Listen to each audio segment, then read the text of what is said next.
We start with the worst beats from NFL Week 12. According to Action Network Luck Rankings, the Saints were expected to beat the Falcons, but could not. Commanders were expected to compete way more with the Cowboys. That didn't happen, and the expected score for Bills-Eagles actually had the Bills getting the W, but they fell in OT.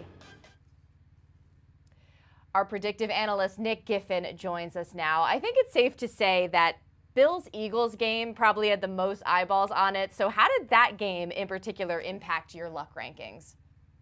Yeah, exactly. That definitely had a major impact on the luck rankings. Now, we still have the same top three as last week: Pittsburgh, Philadelphia, Denver, 1, 2, 3. But most notably, Philadelphia is just 1.6% behind Pittsburgh in our luck percentage, which of course is how we get the luck rankings there. That's the closest anyone has been to Pittsburgh for that number one spot in the luck rankings since week 5. Back then it was Philadelphia then as well, who was just 1% behind Pittsburgh. So it's been a while since anybody's threatened the Steelers for the top spot. Meanwhile, Buffalo, they dropped to 32nd. Yes, dead last in the NFL in luck. This is the first time Buffalo has been at the bottom of the luck rankings this year. And the last time they were at the bottom of the luck rankings was at the end of 2021 after they got eliminated from the playoffs. And, you know, it's just one of those things. There definitely were some plays that went Buffalo's against Buffalo that maybe could have flipped the game, especially early. And Philadelphia benefited from that. Just does not seem like Buffalo's year. But after the game Sunday afternoon, our colleague Brandon Anderson tweeted, quote, "The Eagles are this year's Vikings." I remember the Vikings were ranked number 1 luckiest last season for us, Eagles number 2. But is that a fair statement? Yeah, I mean, it kind of is, but I would really just say that this year's Eagles are last year's Eagles because last year's team went 7-1 in one-score games in the regular season, and this year's team is 7-1 so far in one-score games. And, you know, like you said, the Eagles finished last year in the regular season second in the luck rankings. They're second right now. Their expected win percentages in that 60% range, both this year and last year.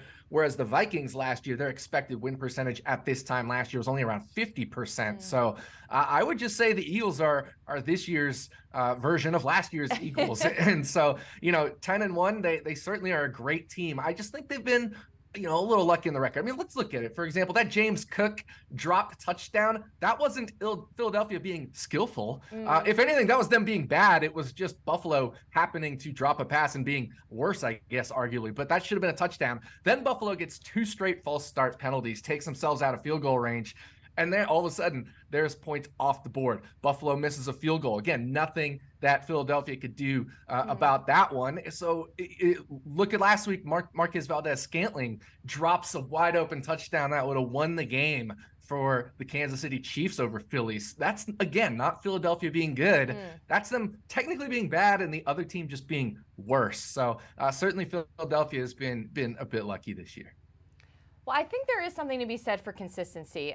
We'll have Simon Hunter react to this in just a bit. But sticking with the luck rankings, as you look ahead to this week, what does your formula tell us to be aware of? Yeah, this is an interesting one. We have a trend where, and it's not the state of Pennsylvania specifically, it just so happens both, of course, the Steelers and the Eagles are 1-2 in our luck rankings. We have a trend that says in week 13, all the way through the end of the season, including the playoffs, games with at least a 30% luck gap. So the difference in luck percentage between two teams being at least 30%. The unluckier of the two teams is 25, 7, and 2 against the spread. So it's a 34 game sample size over the last 6 years. And that's 76.5% against the spread.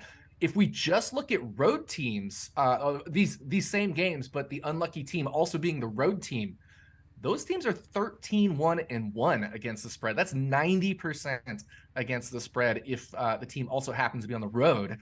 And both of the games that Pittsburgh and Philadelphia are involved in this week fit this bill. There's at least a 30% luck gap. So Arizona is on the road facing Pittsburgh. So we know Arizona's the unlucky team there. And that luck gap is 32.3%.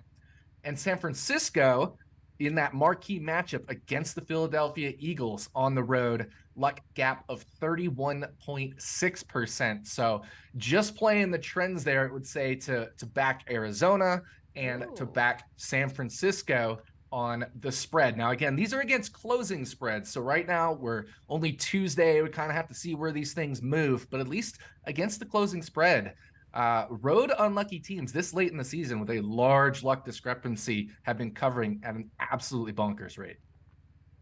Certainly something to keep an eye on. Nick Giffen, thank you. Anytime.